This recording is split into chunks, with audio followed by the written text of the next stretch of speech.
As the chair of the Assembly Education Committee, nothing pains me more than the cuts we will be forced to impose on K-12 education, community colleges, the California State University, and the University of California systems.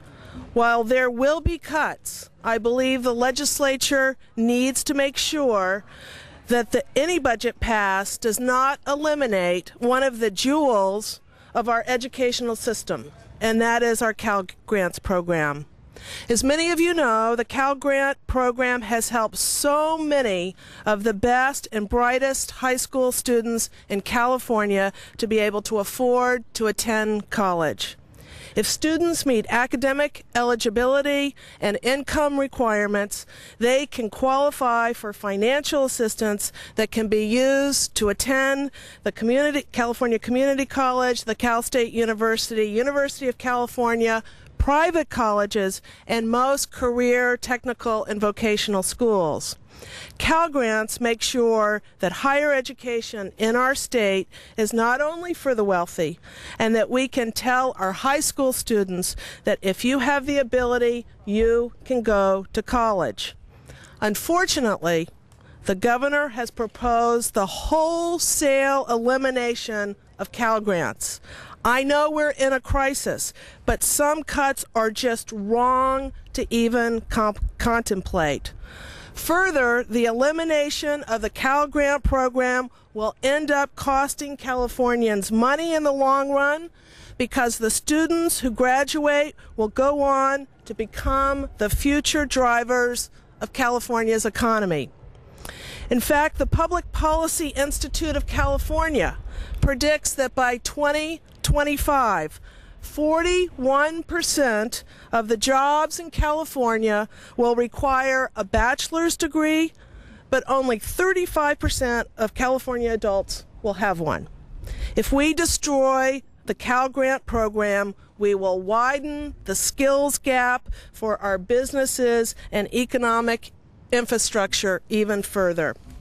Adopting the governor's proposal would not only be eliminating the hope of a college education for so many students of modest financial means, we would be crippling our long-term workforce.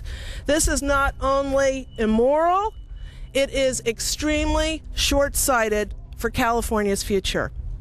The Cal Grant program has a long record of success. I'm pleased to have with me several such students who either have benefited from Cal Grants or will use them in the very near future.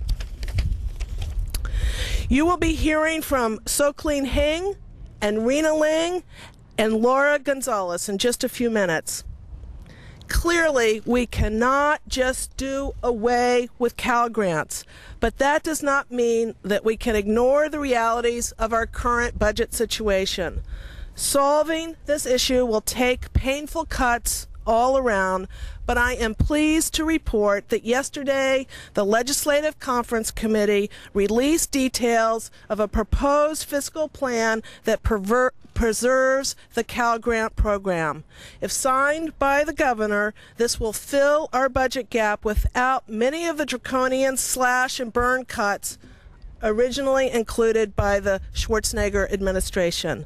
This budget rejects the governor's cuts to Cal Grants, but not without incurring some reductions. It accepts Cal Grant programmatic reductions beginning in 2010-11 by freezing income eligibility for Cal Grant A recipients and reducing the maximum Cal Grant award for all private college award recipients by 5%. So while this will inconvenience some, it is a far cry from the governor's original proposals.